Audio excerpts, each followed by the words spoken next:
कल आपके घर एक पीला पत्र पहुंचाया जाएगा। इससे पहले कि यह आए, इसे सुन लें। एंजल कहते हैं, मेरे प्यारे बच्चे, अगर तुम स्वर्गदूतों में विश्वास करते हो तो यह वीडियो शुरू करो और इसे पूरा देखो। मेरे बच्चे, ध्यान से सुनो। अब समय आ गया है। यह कोई साधारण संदेश नहीं है और तुम्हें इसे हल्के में नहीं लेना चाहिए। तुम्हारी आत्मा अदृश्य जंजीरों से दबी हुई है और जो भारीपन तुम महसूस कर रहे हो वह सिर्फ इस दुनिया से नहीं है। यह अदृश्य सत्य से है जो फूटने की कोशिश कर रहा है। तुम अपने दिल में सवालों के साथ चल रहे हो। तुम्हारी आंखों के पीछे एक खामोश दर्द है और हाल ही में तुम्हारी नींद पहले जैसी नहीं रही है। ऐसा इसलिए है क्योंकि स्वर्ग में हलचल मची हुई है और आध्यात्मिक हवाएं तुम्हारे घर की ओर बढ़ रही हैं। कुछ आने वाला है। कल तुम्हारे घर एक पीला पत्र पहुंचाया जाएगा। आने से पहले इसे सुन लो। यह वह नहीं है जो तुम सोच रहे हो। यह सिर्फ कागज पर स्याही या मेल का एक नियमित टुकड़ा नहीं है। वह पीला पत्र एक संकेत है, एक हलचल है, एक ऐसा क्षण है जहां दो समय रेखाएं पार होती हैं। तुम्हारा वर्तमान और जो बहुत पहले छिपा हुआ था, जिसे अब प्रकट किया जाना चाहिए। तुम्हारे नाम के इर्द गिर्द आध्यात्मिक क्षेत्र में फुसफुसाहटें हैं। सभी फुसफुसाहटें स्वर्ग से नहीं आती हैं। कुछ उन लोगों द्वारा भेजी गई थीं जिन्होंने दावा किया था कि वे तुम्हें स्वर्ग से भेजेंगे। तुमसे प्यार करते हैं, लेकिन बंद दरवाजों के पीछे बोले गए हर शब्द ने तुम्हारे कुएं को झर कर दिया है। यह पीला पत्र एक संदेश से कहीं ज्यादा है। यह एक परीक्षा है, सिर्फ तुम्हारे धैर्य या सहनशीलता की नहीं, बल्कि तुम्हारी तत्परता की भी। यह देखने में साधारण लगेगा, लेकिन तुम्हारे हाथों को छूने से पहले ही तुम्हारी आत्मा कांप उठेगी। तुम्हें पता चल जाएगा। दरवाजा खोलने से पहले ही तुम्हारे पेट में बेचैनी महसूस होने लगेगी। यह डर नहीं है, यह ईश्वरीय पहचान है। यह तुम्हारी आत्मा है जो उस बात की गवाही दे रही है जो आत्मा पहले से जानती है। किसी ने इस पत्र पर एक छिपे हुए उद्देश्य से हस्ताक्षर किए थे, लेकिन स्वर्ग ने इसके पीछे की ऊर्जा को आने से पहले ही रोक दिया। तुम अकेले नहीं हो। सुनो बच्चे, यह संदेश तुम्हारे पास अभी इसलिए पहुंचा है क्योंकि समय नाजुक है। तुम उलझन में चले हो और तुमने शोर से भरी दुनिया में अपनी शांति बनाए रखने की कोशिश की है, लेकिन अब कुछ बदल रहा है। हवा तुम्हारा नाम जानती है, चांद ने तुम्हारे आंसू देखे हैं और वे प्रार्थनाएं जो तुमने तब फुसफुसाकर कही थीं जब कोई और नहीं देख रहा था, हां, वे सिंहासन तक पहुंच गईं। यहां तक कि वे भी जो तुमने अपने दिल में चुपचाप कही थीं जब तुम्हारे पास कोई शब्द नहीं बचा था, वे सभी यादों की किताब पर लिखे गए हैं। तुम्हारे पास है, भूला नहीं गया। तुम कभी भूले नहीं गए। यहां तक कि मौन में भी स्वर्ग तुम्हारे लिए कुछ कर रहा था। लेकिन आशीर्वाद आने से पहले एक परीक्षा आनी चाहिए। वह पत्र केवल कागज नहीं है, यह सबूत है, यह टकराव है, यह पर्दाफाश है। तुमने कुछ समय से महसूस किया है कि तुम्हारे आसपास कोई ऐसा व्यक्ति नहीं था जो वह दिखाई देता था। तुम उसे देखकर मुस्कुराए। तुमने अपनी मेज साझा की। तुमने यह सोचकर अपनी आत्मा को बाहर निकाल दिया कि वे तुम्हारा जश्न मना रहे हैं। लेकिन गहरे अंदर तुमने महसूस किया कि हर मुलाकात के बाद एक छाया की तरह एक आध्यात्मिक दूरी तुम्हारा पीछा करती है। वह कल्पना नहीं थी, वह रहस्य उद्घाटन था। तुम्हें कुछ ऐसा दिखाया जा रहा है जो दूसरों ने नहीं देखा। इसलिए नहीं कि तुम पागल हो, बल्कि इसलिए कि तुम्हारी आत्मा उस चीज के प्रति संवेदनशील है जिसे शरीर अनदेखा करने की कोशिश करता है। अब सबूत आ रहा है। आखिरकार भगवान इस महिला को उजागर कर रहे हैं। धोखे के फिर से खुद को छिपाने से पहले इसे अभी खोलो। यह महिला कई बार तुम्हारी अपनी सांसों से भी ज्यादा तुम्हारे करीब रही है। उसने दयालुता से बात की, लेकिन उसके हाथों ने मौन में जाल बिछाए। उसकी मुस्कान ने इरादों को छिपा दिया और उसकी उदारता कभी शुद्ध नहीं थी। वह तुम्हारे बुलावे से डरती थी, हालांकि उसने कभी इसे स्वीकार नहीं किया। उसने तुम्हारा प्रकाश देखा और खतरे में पड़ गई। तुम देखो, प्रकाश नहीं, अंधकार पर आक्रमण करो। लेकिन जब प्रकाश प्रकट होता है तब भी अंधकार कांपता है। तुमने हमेशा उसे महसूस कराया है कि तुम देखे जा रहे हो, लेकिन वह कभी नहीं चाहती थी कि उसे देखा जाए। वह तुम्हारा पतन चाहती थी, तुम्हारा भाग्य नहीं। और अब वह पीला पत्र तुम्हारी कहानी में अपनी कथा लिखने का उसका अंतिम प्रयास है। लेकिन स्वर्ग इसकी अनुमति नहीं देगा, क्योंकि सत्य ऐसी चीज नहीं है जिसे तुम्हें खोजना है। यह ऐसी चीज है जिसके साथ तुम पैदा हुए हो। जो आने वाला है उससे डरो मत, भले ही यह रहस्य में लिपटा हो, लेकिन यह तुम्हारे दिव्य उद्धार का हिस्सा है। पत्र एक शुरुआत है, अंत नहीं। यह तुम्हारे आराम को हिला देगा, लेकिन यह तुम्हारी आत्मा को स्थिर करेगा। किसी ने तुम्हें तुम्हारी अपनी कहानी से बाहर लिखने की कोशिश की, लेकिन वे एक बात भूल गए। ईश्वर द्वारा लिखी गई बात को मनुष्य मिटा नहीं सकता। स्वर्ग तुम्हारे पक्ष में गर्जना कर रहा है। तुम तर्क को धता बताने वाले तरीकों से सुरक्षित रहोगे, लेकिन तुम्हें संकोच नहीं करना चाहिए। जब पत्र आए तो उसे चुपचाप खोलो। जोर से मत बोलो, किसी को मत बुलाओ, इसे पढ़ो फिर बैठो। प्रतिक्रिया करने से पहले आत्मा को तुम्हारा उपदेश लेने दो। मौन में तुम्हारे लिए निर्देश है, उत्तर जो केवल तब मिलते हैं जब हृदय शांत होता है। आपको कभी भी साधारण नहीं होना था, और इसीलिए यह रास्ता इतना दर्दनाक रहा है। प्रतिरोध अस्वीकृति नहीं था, यह पुनर्निर्देशन था। हर देरी दिव्य थी, हर निराशा एक भेद थी। आशीर्वाद गुप्त रूप से संरक्षित किया जा रहा था, लेकिन अब पर्दा उठ रहा है। सत्य आ रहा है, और यह धीरे से दस्तक नहीं देगा। यह बोल्ड रंगों में आएगा, आपकी नींव को हिला देगा, आपको हर उस झूठे आराम को छोड़ने के लिए मजबूर करेगा जिसे आपने पकड़ रखा था। वह पीला पत्र केवल उसके बारे में नहीं है, यह इस बारे में है कि उसने आपके जीवन में क्या अवरोध डालने की कोशिश की। यह उस रिश्ते के बारे में है जिसके खिलाफ उसने बंद दरवाजों के पीछे बात की। वह अवसर जिसके लिए उसने दूसरों से कहा कि आप इसके योग्य नहीं हैं। वह परिवार का सदस्य जिसके बारे में उसने आपकी जानकारी के बिना आपके खिलाफ कर दिया। लेकिन स्वर्ग ने देखा, कुछ भी छिपा नहीं है, और अब इसे जाना जाना चाहिए। आपका नाम उन वार्तालापों में लिखा गया है जो कभी आपके कानों के लिए नहीं थे, लेकिन वही कान जो नष्ट करने के लिए छिप गए थे अब आशीर्वाद में आपका नाम सुनेंगे। वही होंठ जिन्होंने आपको शाप दिया था, जब वे आपकी गवाही बोलेंगे तो कांप उठेंगे, क्योंकि आप उठेंगे। इसलिए नहीं कि आप कौन हैं, बल्कि इसलिए कि आपके साथ कौन चलता है।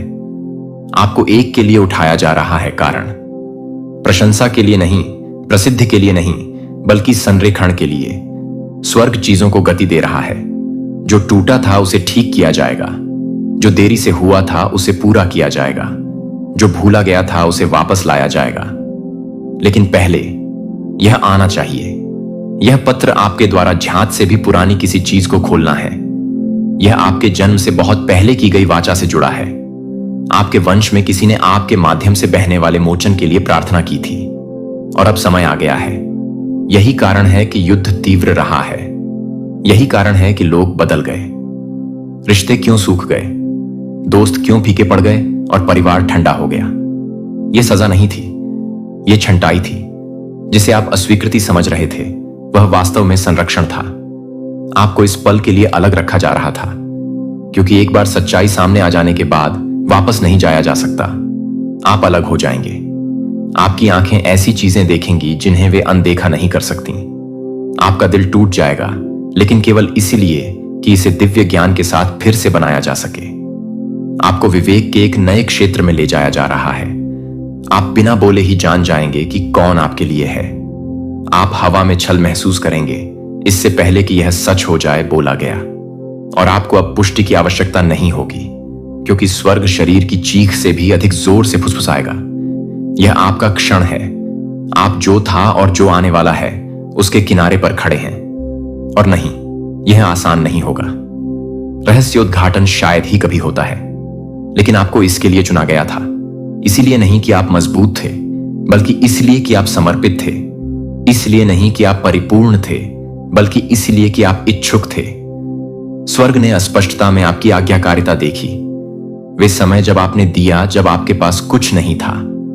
वे समय जब आपने माफ किया जब किसी ने नहीं मांगा। वे समय जब आप शांति बनाए रखने के लिए चुप रहे, तब भी जब आपका दिल चीख रहा था। और अब यह आपका समय है। लेकिन इनाम से पहले रहस्योद्घाटन आता है, वादे से पहले शुद्धिकरण आता है, शांति से पहले पत्र आता है। यह पत्र आपको नष्ट नहीं करेगा, यह आपको परिभाषित करेगा। यह उन सवालों के जवाब देगा जिन्हें पूछने से आप बहुत डरते थे। यह भ्रम की जड़ों को उजागर करेगा जिसने वर्षों से आपकी स्पष्टता को धुंधला कर रखा है। आप इसलिए नहीं रोएंगे क्योंकि आप कमजोर हैं, बल्कि इसलिए क्योंकि छिपे हुए सत्य का भार भारी है। इसे आने दें, आंसू बहने दें, मौन को भारी होने दें, क्योंकि रोने से बुद्धि आएगी, झटकों के बाद ताकत आएगी। आपको मजबूत किया जा रहा है, ऊपर उठाया जा रहा है, सुरक्षित किया जा रहा है, लेकिन आपको आज्ञा माननी चाहिए। पत्र को फेंके नहीं, संदेश को अनदेखा न करें, अभिमान को इसे प्राप्त करने से न रोकें। जो लिखा है वह चुभ सकता है, लेकिन यह बचाएगा भी। आप पवित्र भूमि पर हैं। इस क्षण को पवित्र माने, क्योंकि यह पवित्र है। पूरा स्वर्ग देख रहा है। देवदूत अभी भी आपके घर के चारों ओर रास्ता तैयार कर रहे हैं। पत्र भौतिक है, लेकिन लड़ाई आध्यात्मिक है। आप सुनकर जीतते हैं, आप आत्मसमर्पण करके जीतते हैं, आप इस बात पर भरोसा करके जीतते हैं कि जिसने इसे अनुमति दी है उसके पास आपको इससे बाहर निकालने की शक्ति भी है। डरो मत, तुम अकेले नहीं हो, तुम कभी अकेले नहीं थे। और जब यह आए तो इसे थाम लो। जल्दबाजी मत करो, बस इसे थाम लो। अपने दिल को भाग्य का भार महसूस करने दो। अपनी आत्मा को उस तक पहुंचने दो जो तुम्हारा दिमाग नहीं समझता। कुछ पुराना टूट रहा है, कुछ गहरा खत्म हो रहा है। यह सिर्फ महिला के बारे में नहीं है, यह उन सभी चीजों के बारे में है जो झूठी नींव पर बनी है। इसे गिरने दो, सब कुछ गिरने दो। क्या भगवान ने जो बनाया है वह फिर कभी नहीं डगमगाएगा। यह आपके लिए एक संदेश है, इसे जल्दी से खोलिए। कल रात आपका कोई प्रिय व्यक्ति घुटनों के बल पर रोया, क्योंकि उसके परिवार ने उससे कहा था कि आप भरोसे के लायक नहीं हैं। लेकिन स्वर्ग कुछ और कहता है। आप ही हैं, खारिज किया गया पत्थर, अनदेखा किया गया विकल्प, कम आंका गया प्रकाश। लेकिन अब आधारशिला प्रकट हो रही है। आपके आंसू व्यर्थ नहीं गए, आपकी प्रार्थनाएं खाली नहीं थीं, आपकी चुप्पी कमजोरी नहीं थी, यह रणनीति थी। स्वर्ग की चुप्पी अनुपस्थिति नहीं है, यह आयोजन है। और अब आखिरकार अनावरण शुरू होता है। यह संदेश है, इसे छोड़ें नहीं, इसे आगे न बढ़ाएं, इसे सामान्य न समझें, क्योंकि जब कल पत्र आएगा तो यह खुलासे की शुरुआत होगी।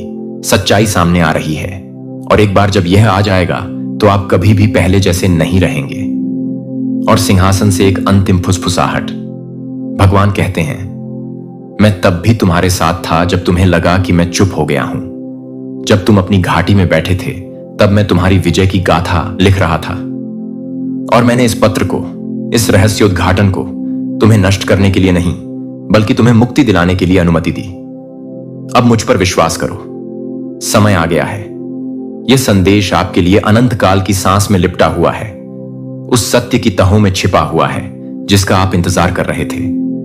आपकी नींद हराम रातों के सन्नाटे में गूंजती हुई। हवा में फुसफुसाहट है, आत्मा में हलचल है, और आपके दरवाजे पर दस्तक है जो केवल सांसारिक नहीं है, यह दिव्य है। कुछ पवित्र चीज आपके पास आ रही है। यह रहस्योद्घाटन का रंग धारण करता है। यह पत्र सत्य का पीला आवरण धारण किए हुए है जो कल आएगा।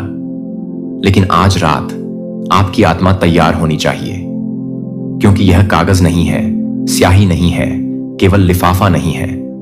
यह शांति में भेजी गई स्वर्ग की गड़गड़ाहट है। और आपने जिन चीजों के लिए प्रार्थना की थी उनकी ध्वनि आपकी जागती आंखों के सामने खुलने लगी है। आप देखिए, आत्मा आंखों से देखने से पहले ही जान लेती है। आपके अंदर कुछ तो पहले से ही कांप रहा है ना? आप इसे अपनी छाती में बढ़ता हुआ महसूस करते हैं। यह एक संदेश की भावना है जो आपके लिए आने वाली है, जो आपको हमेशा के लिए वैसा ही छोड़ देगी। हो सकता है कि आपको पहले भी संदेह हुआ हो सकता है कि आप डर के कारण बंद दरवाजों के पीछे रोए हों और यह न जानते हों कि आपके आंसू बीज थे या समर्पण। लेकिन अब चुप्पी का समय खत्म हो गया है, छिपने का समय समाप्त हो गया है, क्योंकि पीला पत्र महज एक पत्र नहीं है, यह एक उत्तर है। यह परमेश्वर के समय के सुनहरे प्रकाश में लिपटा हुआ है, और भोर होते ही यह आपके हाथों में आ जाएगा। लेकिन स्वर्ग चाहता है कि आप संदेश को अपने हाथों से छूने से पहले उसे सुन लें। एक समय था जब आप स्पष्टता के लिए स्वर्ग से भीख मांगते थे, जब आपने बार बार भगवान से पूछा, मुझे दिखाओ कि कौन असली है, मुझे दिखाओ कि कौन मुझसे प्यार करता है, मुझे दिखाओ कि कौन मेरे लिए नहीं है, मुझे दिखाओ कि मुझे किससे दूर जाना चाहिए इससे पहले कि यह मेरी खुशी को नष्ट कर दे। और भले ही आपने सोचा हो कि स्वर्ग चुप है, जवाब बन रहा है, आकार ले रहा है, सांस ले रहा है, इस घंटे का इंतजार कर रहा है। क्योंकि इससे पहले कि संदेश आपके मेल बॉक्स में आए, आपकी आत्मा को उस भार के प्रति जागृत होना चाहिए जो वह वहन करता है। आपको आध्यात्मिक रूप से संरेखित होना चाहिए, चौंकना नहीं चाहिए जब यह आपके सामने रखा जाता है, क्योंकि यह केवल संदेश नहीं है जो चीजों को बदलता है। यह आपकी आत्मा की सच्चाई की पहचान है जो पर्दा फाड़ देगी। इस शांत क्षण में सितारे पहले ही बदल चुके हैं। आपके लिए एक आकाशीय संरेखण हो रहा है। जब दुनिया सोती है तो देवदूत चलते हैं। किसी ने आपकी आंखों को ढकने की कोशिश की। जिस पर आपने कभी भरोसा किया था उसने खुद को रोशनी में रंग लिया, जबकि उन्होंने अपनी मुस्कान के पीछे अंधेरा छिपा लिया। लेकिन जब स्वर्ग उजागर करने का फैसला करता है तो कोई भी भेस नहीं टिक सकता। यही कारण है कि बिना किसी अतिशयोक्ति के जो पीला पत्र आता है वह एक साधारण डिलीवरी नहीं होगी, यह मुक्ति की शुरुआत होगी। और वह आवाज जो महीनों तक चुपचाप रोया, आपका वह हिस्सा जो उत्तरों की भीख मांगता रहा है, जिसे लगता था कि वे कभी नहीं आएंगे, वह आपके जीवन पर ईश्वर की सांसों की हवा को महसूस करने वाला है। आप पागल नहीं हैं, आप पागल नहीं हैं। आपने जो महसूस किया वह हमेशा वास्तविक था। आपने जो महसूस किया वह छाया में छिपा हुआ था। वह हमेशा प्रकाश का रास्ता खोजने की कोशिश कर रहा था। कोई था जो सोचता था कि वे हमेशा के लिए सत्य को बदल सकते हैं। कोई ऐसा व्यक्ति जिसने आपके जीवन पर पड़े आवरण को कम करके आंका। कोई ऐसा व्यक्ति जो आपके चेहरे पर मुस्कुराते हुए आपकी पीठ पीछे बोलता था। लेकिन झूठ का समय खत्म हो गया है, मुखौटों का समय खत्म हो गया है, और जो कभी गुप्त रूप से फुसफुसाया गया था वह बोल्ड निर्विवाद स्याही में लिखा जाने वाला है। कल यह आएगा, और हां, यह पीला होगा। लिफाफा मानव हाथों से सील किया जाएगा, लेकिन दिव्य समय द्वारा जारी किया जाएगा। इसके पीछे का व्यक्ति शायद यह नहीं चाहता था कि पत्र आपकी सफलता हो, लेकिन स्वर्ग ने इसे फिर से इस्तेमाल किया। वे शब्दों के पीछे जो छिपाना चाहते थे उसे ईश्वर ने एक द्वार में बदल दिया है। इसलिए संदेश से डरो मत, इसे पहचानने के लिए तैयार रहो, क्योंकि अगर आप इसे आध्यात्मिक दृष्टि के बिना प्राप्त करते हैं तो आप इसे चूक सकते हैं। लाइनों के बीच छिपा हुआ कोट। असली संदेश सिर्फ स्याही में नहीं है, यह इरादे, प्रदर्शन, बदलाव में है। पीला अक्षर संकेत है कि एक आध्यात्मिक चक्र बंद हो रहा है और एक नया चक्र खुल रहा है। आप इस खिंचाव की कल्पना नहीं कर रहे हैं। आप यह सोचकर मूर्ख नहीं हैं कि कुछ पवित्र निकट है। आपके जीवन के आध्यात्मिक दरवाजों पर दस्तक हो रही है। मौसम बदल रहा है।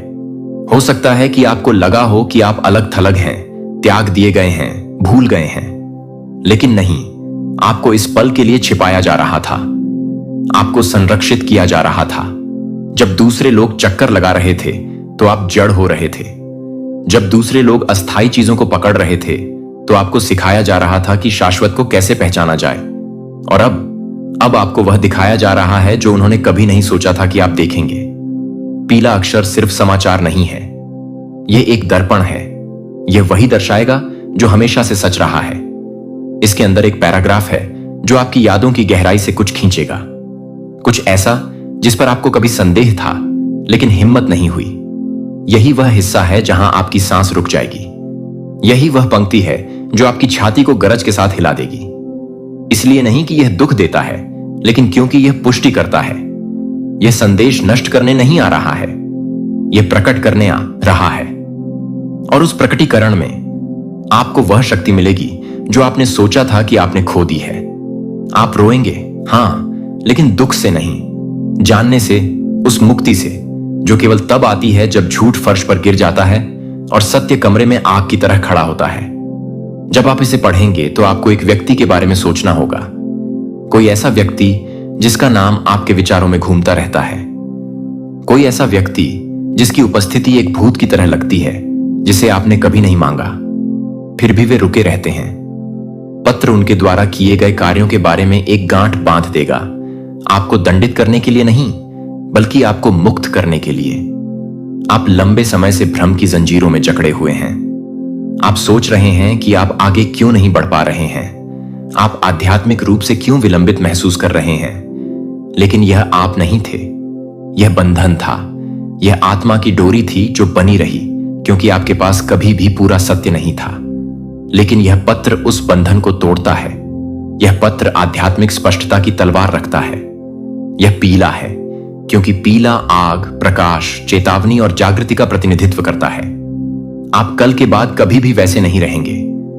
लेकिन इस संदेश को जान लें, यह आपको डराने के लिए नहीं था, यह आपको तैयार करने के लिए था।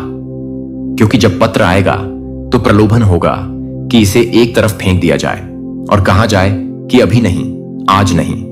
लेकिन जिस क्षण आप ऐसा करेंगे, आपके अंदर कुछ दर्द होगा, क्योंकि आत्मा पहले से ही जानती है कि यह समय है, यह दिन है।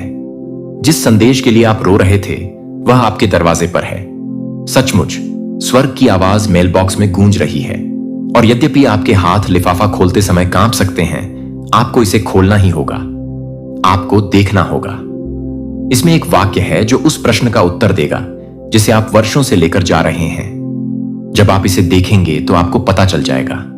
आपकी गर्दन के बाल खड़े हो जाएंगे, आपकी छाती में जकड़न महसूस होगी, डर के कारण नहीं, बल्कि इसलिए क्योंकि पवित्र आत्मा आपको अपने चारों ओर लपेट लेगी। यह पुरुष से अधिक है।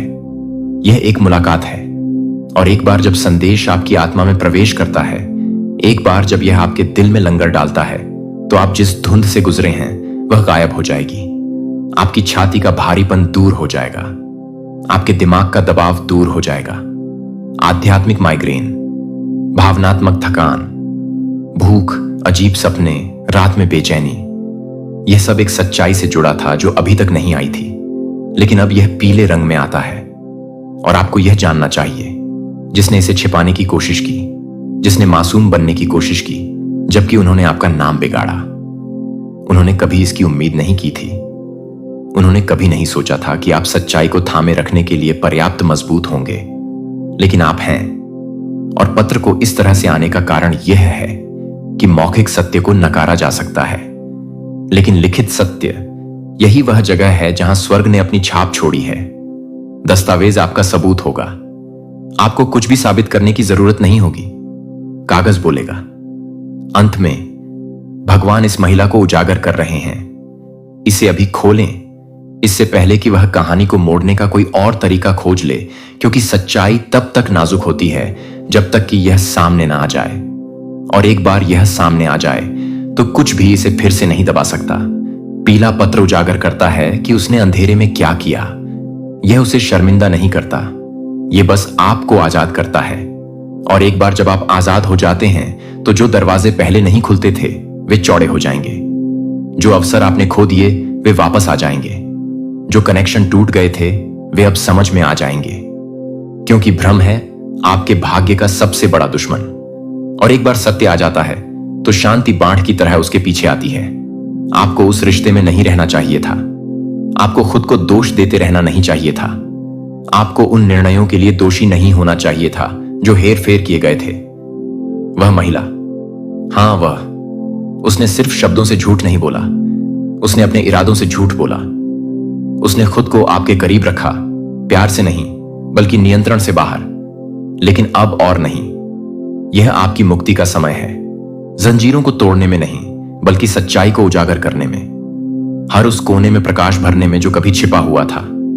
आपको कोई अंदाजा नहीं है कि आपको क्या वापस मिलने वाला है। आपको लगा कि आपने समय खो दिया है, आपको लगा कि बहुत ज्यादा नुकसान हो चुका है, लेकिन नहीं। एक बार जब पत्र आता है और आपको पूरी स्पष्टता मिलती है तो ईश्वर की गति की तेजी आपको चौंका देगी। जो सालों से अटका हुआ था वह कुछ ही घंटों में बदल जाएगा। जो आपको अस्वीकार किया गया था वह अचानक आपका नाम पालेगा। और जो लोग झूठी कहानियों के कारण आपको छोड़कर चले गए वे भी इस पीले पत्र की आवाज सुनेंगे। यह गूंजेगा, यह उन कानों तक पहुंचेगा जिन्हें आपने कभी नहीं सोचा था, और न्याय प्रतिशोध के रूप में नहीं बल्कि पुनर्स्थापना के रूप में उभरेगा। इसलिए आज रात अपनी आत्मा को तैयार करें, अपने दिल को साफ करें, पूरी सच्चाई जानने से पहले ही माफ कर दें, क्योंकि पत्र केवल ज्ञान की परीक्षा नहीं है, यह चरित्र की परीक्षा है। जब आपको पता चलेगा कि उन्होंने झूठ बोला है तो आप क्या करेंगे? जब आप स्याही में सच्चाई देखेंगे तो क्या आप क्रोध में भर जाएंगे, या आप अपने दिव्य अधिकार में कदम रखेंगे और स्वतंत्रता में चलेंगे? यही उच्चतर मार्ग है, यही राज्य का मार्ग है।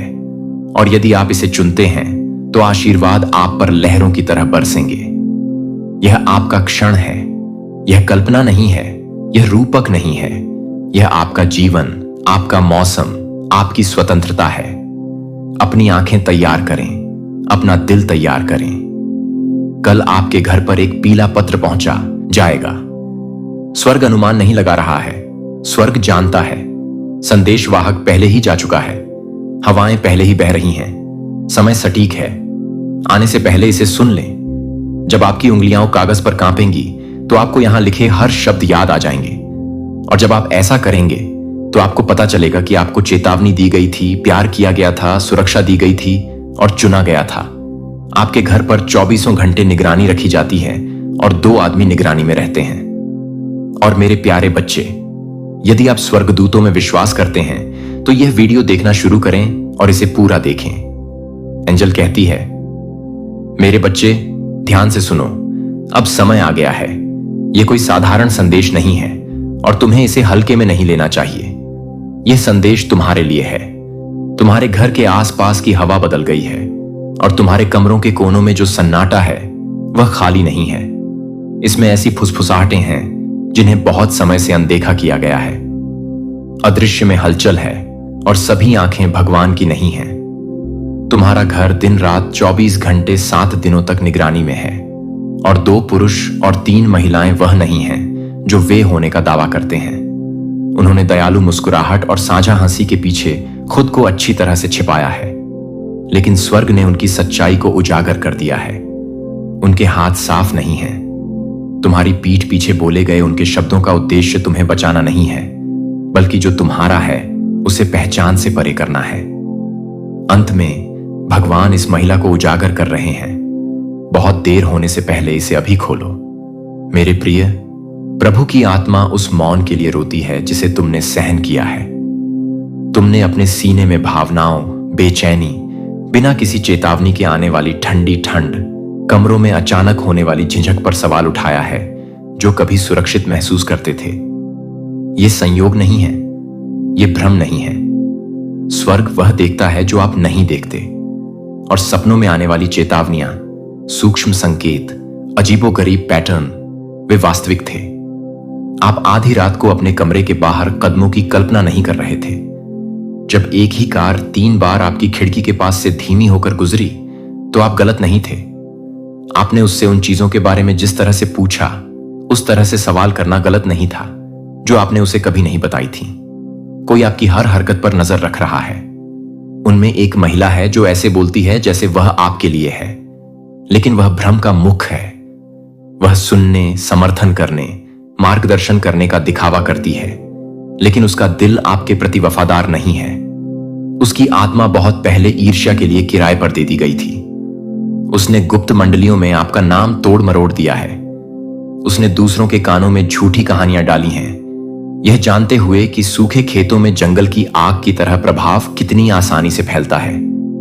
लेकिन वह यह नहीं जानती कि उसका नाम आध्यात्मिक क्षेत्र में पहले ही अंकित हो चुका है। प्रभु ने आपके जीवन पर मुहर लगा दी है और कोई भी योजना दंडित नहीं होगी। फिर भी आपको अब पता होना चाहिए कि यह सही नहीं है चुप रहने का समय। यह ईश्वर की बात सुनने, आज्ञा मानने और कार्य करने का आपका क्षण है। अपनी आंखें खोलो मेरे बच्चे। दिन के अंधेरे होने से पहले उन्हें खोलो।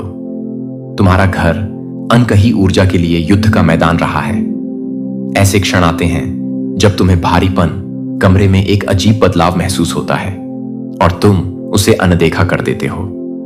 लेकिन तुम्हारे लिए नियुक्त किए गए देवदूत हर रात अदृश्य गलियारों में संघर्ष करते रहे हैं। एक डायरी है, हां, एक किताब है जिसमें तुम्हारा नाम लिखा है और वे नोट कर रहे हैं।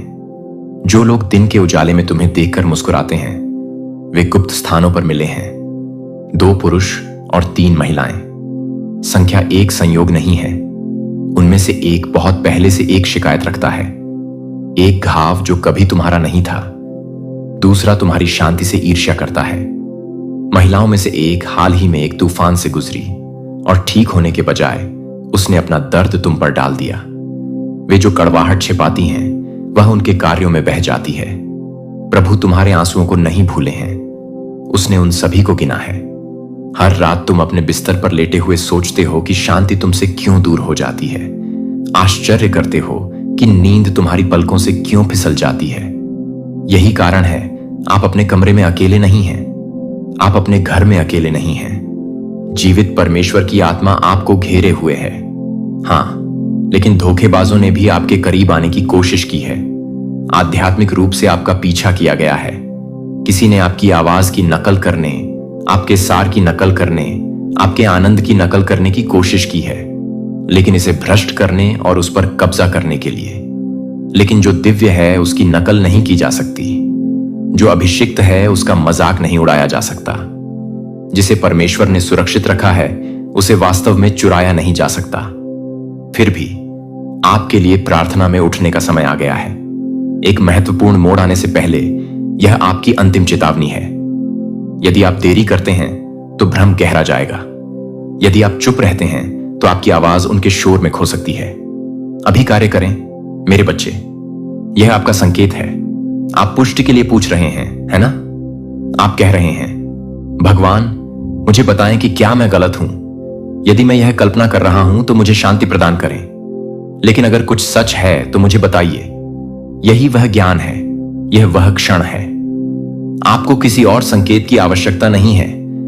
आपके सीने में खिंचाव, आपकी खुशी में बाधा डालने वाली शांति, वह नाम जिसे आप शांत होने पर सोचते रहते हैं। ये दुर्घटनाएं नहीं हैं। स्वर्ग आपको धकेल रहा है, आपको पुकार रहा है, फुसफुसा रहा है, विनती कर रहा है। आपकी देखभाल करने वाला देवदूत हफ्तों से आराम नहीं कर रहा है। हर रात आपकी शांति के लिए युद्ध होता है और फिर भी आप जागते हैं, यह नहीं जानते कि विरोध कितना गहरा है।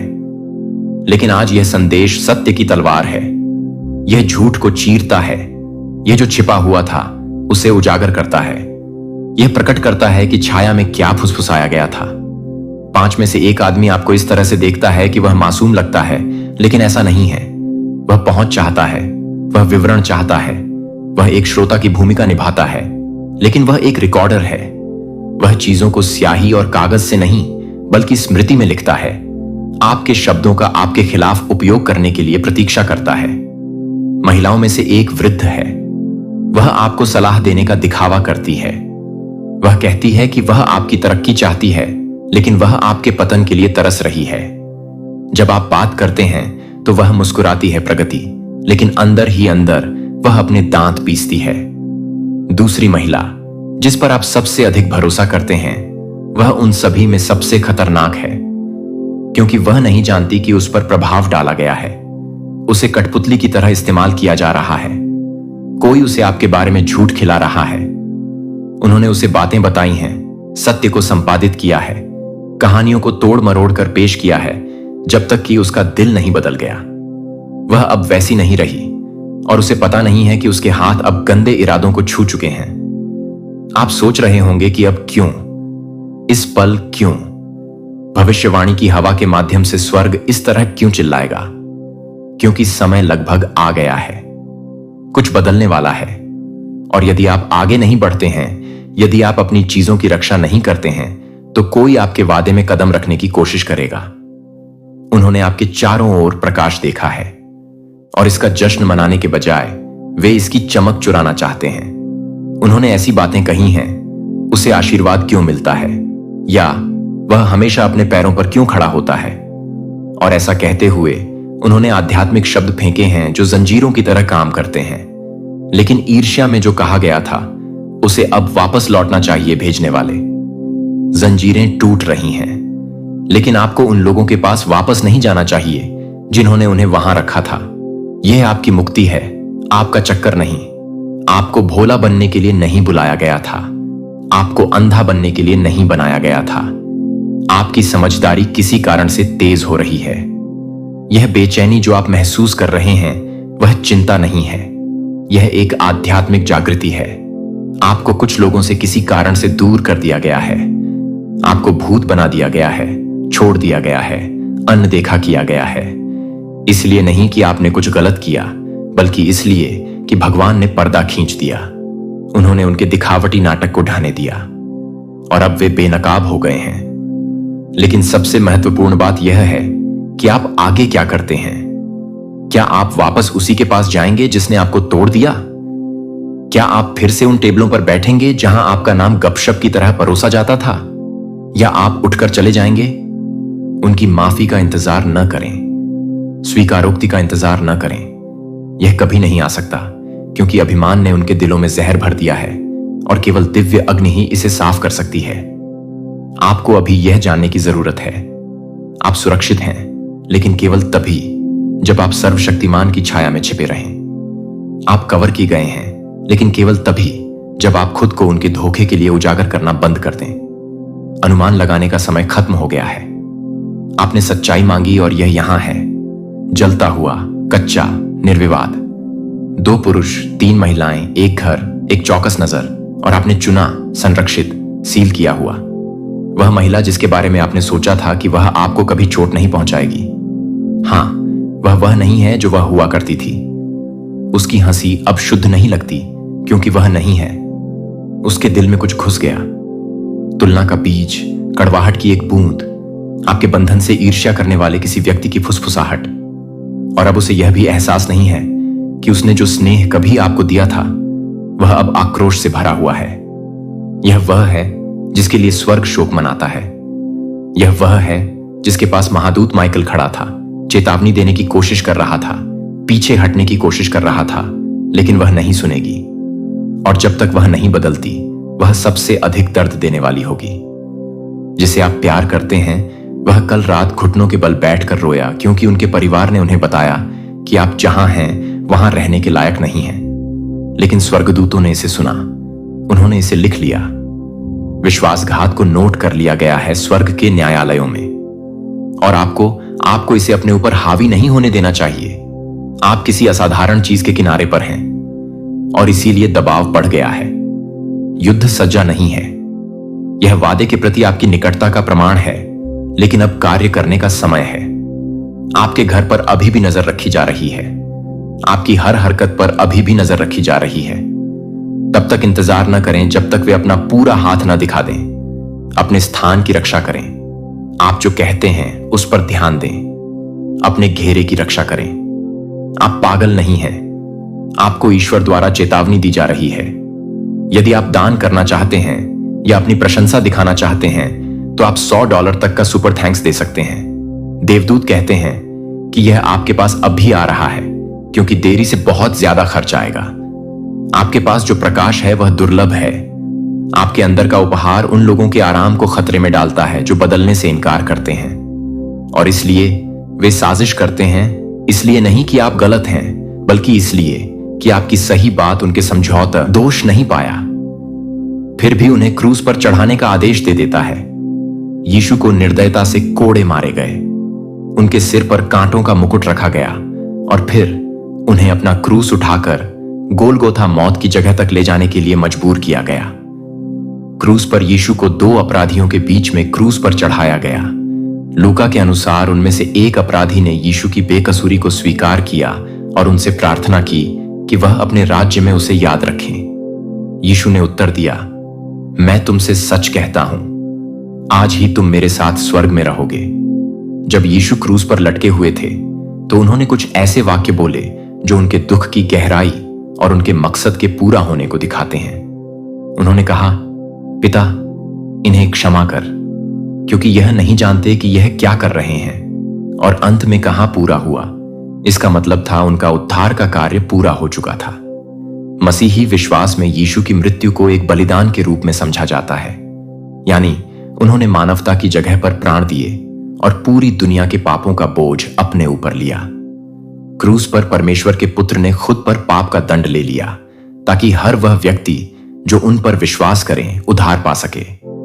लेकिन इस्लाम के अनुसार यीशु ना तो सूली पर चढ़ाए गए और ना ही मारे गए। इससे भी आगे इस्लाम सिखाता है कि जो कोई भी मानता है कि यीशु को सूली पर चढ़ाया गया वह पूरी तरह गलत है। कुरान में हम पढ़ते हैं, और उनके कहने पर कि हमने मसीह यीशु मरियम के बेटे परमेश्वर के दूत को मार डाला, ना तो उन्होंने उसे मारा और ना ही सूली पर चढ़ाया, बल्कि उन्हें ऐसा दिखाया गया। जो लोग इस मामले में अलग अलग राय रखते हैं वे सिर्फ शक में हैं। उन्हें इस बारे में कोई पक्की जानकारी नहीं है, वह बस अंदाजे लगाते हैं। सच तो यह है उन्होंने उसे नहीं मारा। यह आयत इस्लामी सोच की नींव है। सूली पर चढ़ाया जाना सिर्फ एक भ्रम था, या यूं कहें कि यह गलत दिखाई गई घटना थी, और खुदा ने सीधे हस्तक्षेप करके यीशु को बचा लिया था। अगली आयत में कुरान साफ कहता है, बल्कि अल्लाह ने उन्हें अपनी ओर उठा लिया। मुस्लिम्स का मानना है कि यीशु को शरीर सहित जीवित अवस्था में स्वर्ग में उठा लिया गया, बिना मृत्यु का अनुभव किए। कुरान यह नहीं बताता कि यीशु की जगह किसे सूली पर चढ़ाया गया। इसी वजह से इस्लामी इतिहास में कई तरह की बहुत सी बातें सामने आईं। इस्लाम में कुछ और बातें भी मानी जाती हैं कि यहूदा इस्करियोती, जिसने यीशु के साथ विश्वासघात किया था, को खुदा ने चमत्कारिक रूप से यीशु जैसा बना दिया था और उसे ही सजा के तौर पर सूली पर चढ़ाया गया। इस चमत्कार के पीछे इस्लाम में नबियों को लेकर जो सोच है, वही वजह है। इस्लाम में हर नबी को सम्मान दिया जाता है। उन्हें खुदा की तरफ से सुरक्षा और मार्गदर्शन मिलता है। इसीलिए यह सोचना कि कोई नबी, खासकर इतना पवित्र और ऊंचा नबी जैसे ईसा, अपने दुश्मनों के हाथों अपमानजनक मौत झेलेगा, बिल्कुल कबूल नहीं है। इसीलिए माना जाता है कि खुदा ने खुद हस्तक्षेप किया, उनकी इज्जत की रक्षा की और उन्हें दुश्मनों के हाथों गिरफ्तार और मारे जाने से पहले स्वर्ग की ओर उठा लिया। इसके अलावा मसीही विश्वास के विपरीत इस्लाम ओरिजिनल सीन या किसी दूसरे के बलिदान से उद्धार के सिद्धांत को नहीं मानता। इसलिए इस्लाम में यीशु के लिए मानवता के पापों के लिए मरने की कोई आवश्यकता नहीं थी। इस्लाम में मुक्ति कैसे मिलती है? ईमान लाने से, अच्छे काम करने से और सच्चे दिल से तौबा करने से, न कि किसी मध्यस्थ के बलिदान से। इसी कारण मुसलमानों के अनुसार यीशु को खुदा ने आसमान की ओर उठा लिया था और क्रूस पर चढ़ाए जाने की घटना या तो एक भ्रम थी या फिर एक गलतफहमी। तो अगर मुसलमान मानते हैं कि यीशु को सूली पर नहीं चढ़ाया गया और उनकी मृत्यु नहीं हुई, तो क्या वे यह मानते हैं कि यीशु मृतकों में से जी उठे? आइए इसका जवाब ढूंढते हैं। यीशु का पुनरुत्थान मसीही विश्वास का सबसे बड़ी और सबसे खास घटना है। बाइबल के अनुसार यीशु कब्र में नहीं रहे। क्रूस पर चढ़ाए जाने के तीसरे दिन वह शारीरिक रूप से जी उठे, मौत, पाप और कब्र की शक्ति पर विजय पाते हुए। यह घटना न केवल उनकी दिव्यता को साबित करती है, बल्कि मसीही आशा की बुनियाद भी रखती है। अगर मसीह सचमुच जी उठे, तो इसका मतलब है कि अनंत जीवन सच्चा है और अब मृत्यु अंतिम शब्द नहीं है। पुनरुत्थान की कहानी चारों सुसमाचारों में दर्ज है। सप्ताह के पहले दिन की बहुत सुबह मरियम मगदलिनी और कुछ अन्य स्त्रियां कब्र पर पहुंची, लेकिन पत्थर लुढ़ा हुआ था और यीशु का शरीर वहां नहीं था। फिर एक स्वर्गदूत ने उनसे कहा, डरो मत, मैं जानता हूं कि तुम यीशु को ढूंढ रहे हो जो सूली पर चढ़ाए गए थे। वह यहां नहीं है, क्योंकि वह जी उठा है, जैसा कि उसने कहा था। वे महिलाएं यह खुशखबरी देने के लिए भागी और थोड़ी ही देर में यीशु खुद प्रकट हुए। पहले मरियम मगदलिनी को, फिर अपने चेलों को और बाद में 500 से भी ज्यादा लोगों को। यीशु का जी उठना सिर्फ कोई इशारा या आत्मा का जिंदा होना नहीं था, वो सच में अपने पूरे शरीर के साथ जी उठे थे। यीशु ने अपने घाव दिखाए, अपने चेलों के साथ भोजन किया और थॉमस को अपने हाथों और पांवों को छूने दिया ताकि हर शक दूर हो जाए।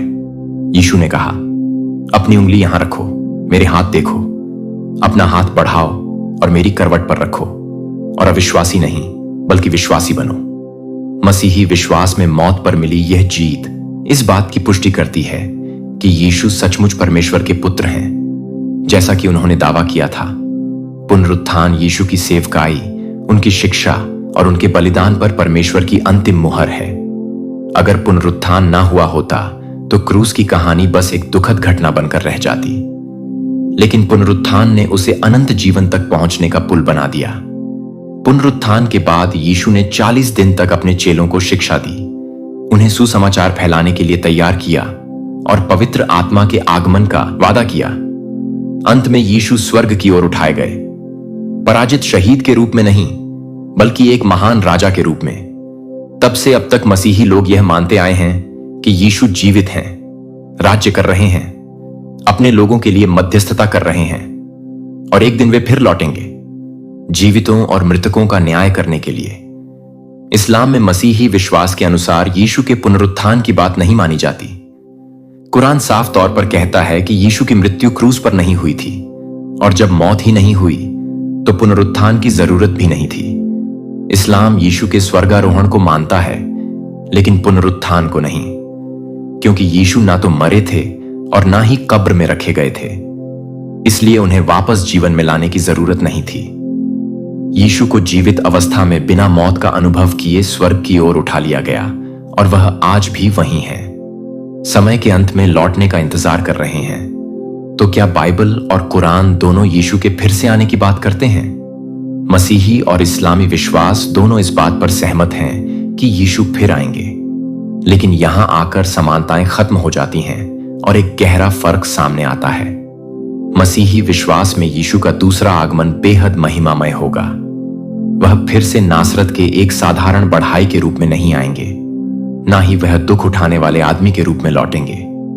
वह राजाओं के राजा और प्रभुओं के प्रभु के रूप में आएंगे। उनकी आंखें आग की तरह जलती होंगी।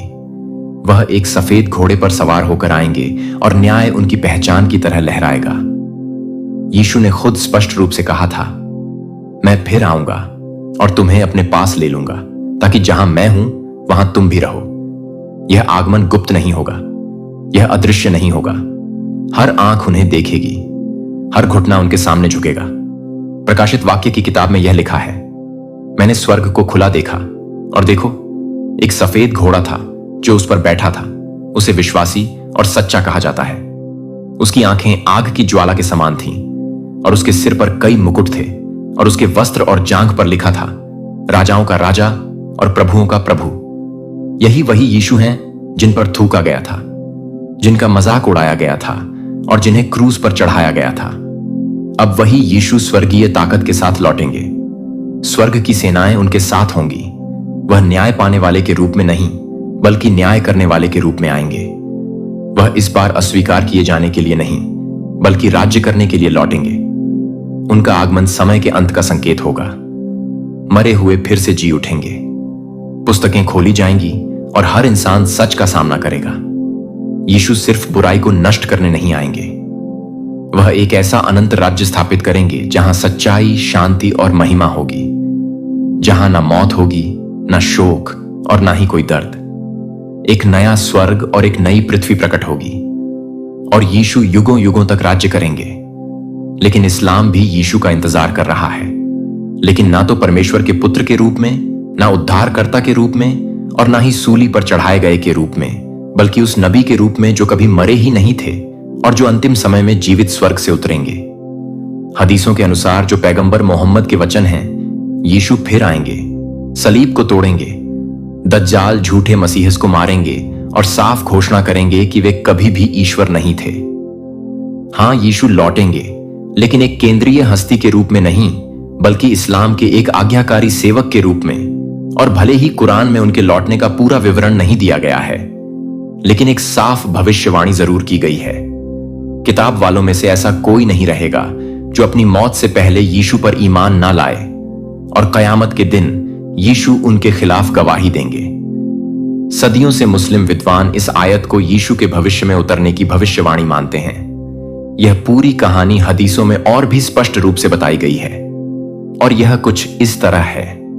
आखिरी दिनों में जब पूरी दुनिया युद्ध, अफरा तफरी और धोखे में डूबी होगी, और जब दज्जाल, वह झूठा मसीह है जो लाखों को बहकाएगा, प्रकट होगा, तब यीशु स्वर्ग से उतरेंगे, ना तो परमेश्वर के पुत्र के रूप में, ना ही उद्धारकर्ता के रूप में, बल्कि एक मुस्लिम नबी, अल्लाह के सेवक और कुरान के अनुयायी के रूप में। वह दमिश्क में एक सफेद मस्जिद के पास उतरेंगे, सादा कपड़े पहने हुए, और जैसे ही उनकी नजर दज्जाल पर पड़ेगी, सिर्फ उनकी सांस से ही दज्जाल का अंत हो जाएगा। यीशु सलीब को तोड़ेंगे, जिसे इस्लाम में अस्वीकार किया गया है। सूअर को मारेंगे जो हराम का प्रतीक है, और जिजिया को खत्म कर देंगे, क्योंकि अब उसकी कोई जरूरत नहीं रहेगी। पूरी धरती पर सिर्फ इस्लाम ही एकमात्र धर्म रह जाएगा। यीशु मुसलमान की तरह नमाज पढ़ेंगे, मुसलमान की तरह जिएंगे और इंसाफ से राज करेंगे, ना कि किसी ईश्वरीय राजा के रूप में, बल्कि एक साधारण इंसान के रूप में जो पूरी तरह अल्लाह की इच्छा के अधीन होगा। और जब उनका मिशन पूरा हो जाएगा, तो यीशु भी वैसे ही मरेंगे जैसे दूसरे इंसान मरते हैं। उन्हें दफनाया जाएगा, जो उनके पृथ्वी पर जीवन के अंत को दिखाएगा। इस्लाम के अनुसार ईसा का दूसरा आगमन उद्धार को पूरा करने के लिए नहीं होगा, बल्कि एक बड़ी गलती को सुधारने के लिए होगा। वह गलती कि लोगों ने उनकी आराधना शुरू कर दी, उन्हें परमेश्वर का पुत्र कहने लगे और उनके नाम पर एक धर्म खड़ा कर दिया। यीशु कोई नया धर्म स्थापित करने नहीं आएंगे, बल्कि इस्लाम को ही अंतिम सच्चाई के रूप में साबित करेंगे। वे प्रचार करेंगे, मुसलमान की तरह नमाज पढ़ेंगे, न्याय से राज करेंगे और फिर हर इंसान की तरह मरेंगे। उन्हें दफनाया जाएगा और फिर सभी लोगों की तरह कयामत के दिन का इंतजार करेंगे। यह दो अलग अलग राज्य करने के लिए, मरे हुए को जिलाने के लिए, एक ही बुराई को नष्ट करने के लिए और अपना अनंत राज्य स्थापित करने के लिए अलग अलग है। लेकिन इस्लाम में यीशु फिर से आएंगे अपने आप को समर्पित करने के लिए, अपनी दिव्यता को नकारने के लिए, कुरान की पुष्टि करने के लिए और अंत में एक साधारण इंसान की तरह मृत्यु को अपनाने के लिए। फिर भी बाइबल और कुरान के बीच यीशु को लेकर एक आखिरी बहुत गहरी और रोचक कड़ी है, जिसके बारे में बहुत कम लोग जानते हैं। बाइबल में जब यीशु ने पृथ्वी पर अपनी सेवकाई पूरी कर ली, तो उन्होंने अपने चेलों से वादा किया कि वह उन्हें अकेला नहीं छोड़ेंगे। उन्होंने कहा कि उनके बाद कोई और आएगा। सुसमाचार में इस किसी और को अलग अलग नामों से पुकारा गया है, कंफर्ट, स्पिरिट ऑफ ट्रूथ या हेल्पर। यूहन्ना में यीशु कहते हैं, और मैं पिता से प्रार्थना करूंगा और वह तुम्हें एक और कंफर्ट देगा जो सदा तक तुम्हारे साथ रहेगा, सत्य की आत्मा। और फिर यीशु कहते हैं, जब वह कंफर्ट आएगा, मैं सत्य की आत्मा, तो वह मेरे बारे में गवाही देगा। यहां यीशु वादा करते हैं कि उनके बाद कोई आएगा जो सिखाएगा विश्वासियों को, उनके संदेश की याद दिलाएगा और उन्हें सच्चाई में मार्गदर्शन करेगा। लेकिन सवाल यह है कि आखिर वह कंफर्टर कौन है? मसीही विश्वास में यीशु ने जिस कंफर्ट का वादा किया था, वह पवित्र आत्मा है। त्रित्व का तीसरा व्यक्ति, स्वयं परमेश्वर का आत्मा, जो आत्मिक रूप से उपस्थित है और यीशु के स्वर्गारोहण के बाद भेजा गया। यह वादा प्रेरितों के काम अध्याय 2 में पूरा होता है।